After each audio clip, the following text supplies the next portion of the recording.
theory, performance, rhythm, harmony, line and form, acoustics, notation, orchestration, neurology, and perception. These are the keys to understanding music. Hello, and welcome to Understanding Music. In the last episode, we looked at the durations of the notes, and today we're going to look at the rest, but before we do that, we're going to have a brief review of what we've looked at so far. Music uses sets of notes. Western music uses a set of notes that is based on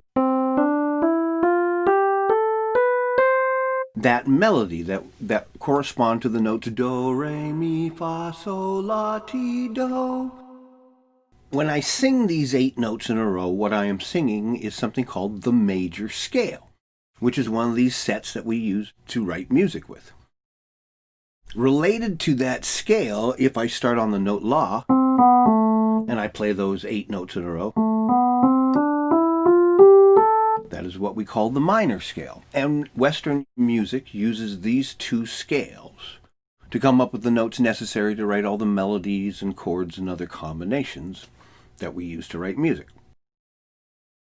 Before the days of instrumental music, you could sing any note, do, and then everybody would come in, do, and then you could sing, do, do, do, do, do, do, do, and away you go. But once we had instruments come in different lengths, and different lengths will give you different sets of notes. So just coming up with a do note and going with it, that wasn't good enough anymore, so they had to come up with another system of names for the notes that was more accurate. Modern standard notation uses a system called a staff, which is a set of 5 parallel lines. This divides the area into a set of lines and spaces. We use round oval shapes to represent the notes, and we draw them on the lines and in the spaces.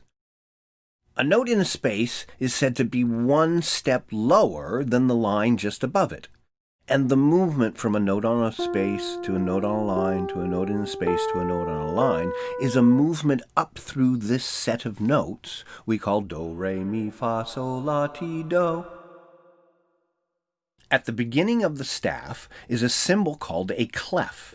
There are several types of clefs, but the 2 most frequently used are the G clef, now called the treble clef, and the F clef, now called the bass clef. The clef defines the lines and spaces of the staff as specific notes with specific note names, and a progression of notes is written and read from left to right. To signify notes of different durations, we make variations to the basic oval shape of the note. The 3 most basic parts of a note are called the head, the stem, and the tail. All notes have a head. Most notes have a stem, but only the shorter notes have tails. Just the head by itself is called a whole note and gets 4 beats. By adding the stem, this changes the note to a half note, which gets half the whole note's duration, so a half note gets 2 beats.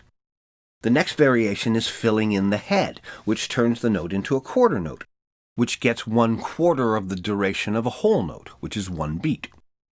All the shorter notes use the 3rd part of the note, the tail. The 8th note has a single tail and gets a half a beat.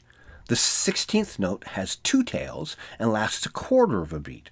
The 32nd note has 3 tails and lasts only 1/8 of a beat. So we need 32 32nd notes to make up the same duration as 1 whole note. If the note's head is below the middle line, the stem goes up. If the note's head is above the middle line, then the stems go down. The stems always go into the staff. For the shorter notes, the tails are always drawn on the right side of the note, regardless of its pitch or its stem direction. Sometimes vocal notation using strings of short notes will have separate stems and flags for each note. Unfortunately, with this type of notation, it's hard to tell where the separate beats are. So what we usually do, and always with instrumental music, is that instead of using individual stems with tails, we group them together in individual beats with something called a beam.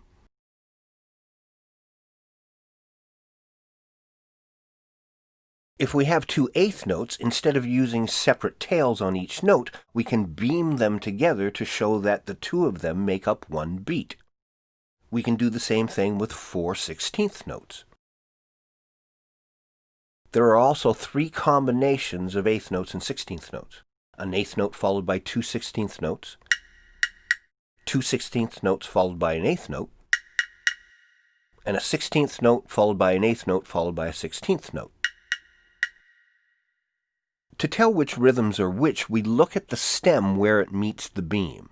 If the stem just touches a single beam, that means that note is an eighth note. If it touches 2 beams, it means it's a 16th note. If it touches 3 beams, it's a 32nd note, and so on.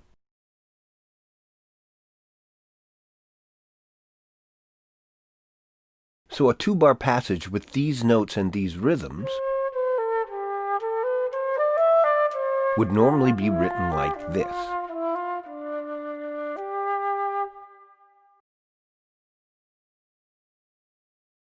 And so we have this set of symbols to represent notes of various durations, and those durations come from the geometric sequence.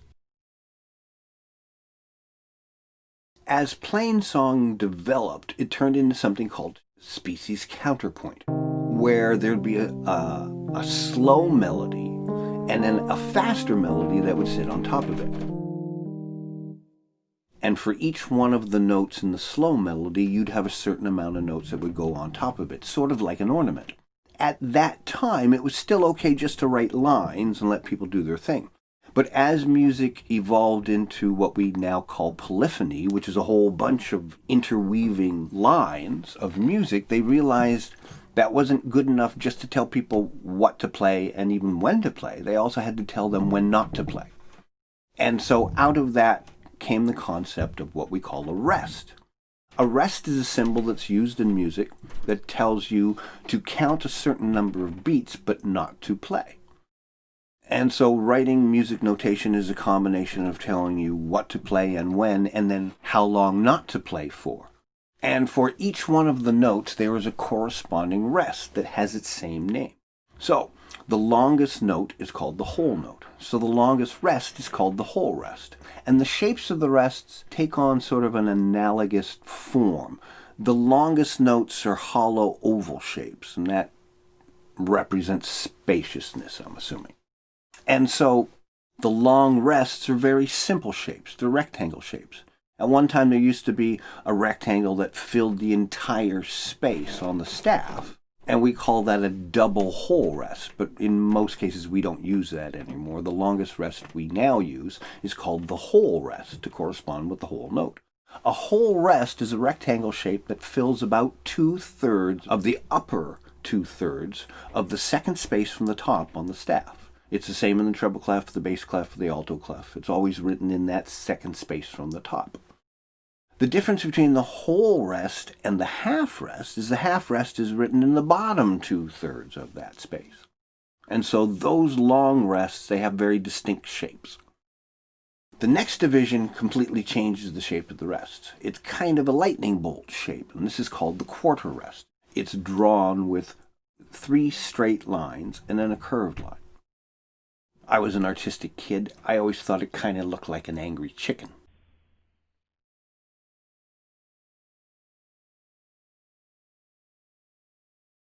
And so this is what we call the quarter rest. And the quarter rest, like the quarter note, gets 1 beat. And so that's the pulse that you'd be feeling if you weren't playing and you were waiting to come in for your part. All the shorter rests, in the same way that all the shorter notes add tails to the note, the shorter rests are drawn like this. It kind of takes the 3 parts of a note, which is a round oval shape and a straight stick shape, and then a curved line, but we put it in a different order. The dot is smaller, it takes up about half the space, and then we have a curved line, and then the straight line comes after that, making kind of a stylized 7 shape, or one of these speed indicators if you're into weather that tells you how fast a wind is. And the more of these little circles and arms we have corresponds to how many tails we would have on the note. So the 8th rest just has a single one of these arms. The 16th rest has 2 of these dots and arms, just like the 16th note has 2 tails. The 32nd note has 3 tails, so the 32nd rest would have 3 of these dots and arms. A 64th rest would have 4 of these, and so on and so forth. But for practical reasons, we usually don't go beyond the level with most styles of music of the 32nd rest. Unlike notes, rests do not change position horizontally in the staff. The notes represent different pitches, so their heads go up and down as needed by the melody. So in contrast to that, rests are always drawn in the same place, so that there is one less thing to think about when you're reading music. Having said that, there are always exceptions to any rule in music. Rest placement and stem direction can change if there is more than one voice written in the staff. This same passage can be written on 2 separate staves, and now all the rests and stem directions are in the right place, but now it would take up twice as much paper. So, we now have a system of notes. Wherever the note's head is, that tells us what the pitch of the note is going to be, and the rest of the shape of the note tells us how long to play that note for. And we have notes in various shapes that correspond to long notes, short notes, and various in-between notes. And for every one of these notes, we have a corresponding rest that is a counting place, but we don't actually play. And by using combinations of various notes and rests, we can come up with the various rhythms we use to write music with. Simple melodies and spacious melodies will have a lot more whole notes and half notes and quarter notes. More rhythmically complicated pieces will have a lot more short notes and a lot more rests. And depending on how we put these together, we get our various rhythms. Now, having said that, this still only gives us certain durations of notes. What happens if you want a note that is to be 3 beats? Da, da, da, da, da, for that melody. Well, we don't have a symbol for that, but what we do is we can either make augmentations to the note shapes we have, or we can add notes together. And by using one of these methods, we can come up with a duration of a note that is any length that we need. And we use that using symbols called dots and ties. And that's what we're going to look at in the next video. So join me then. See you soon.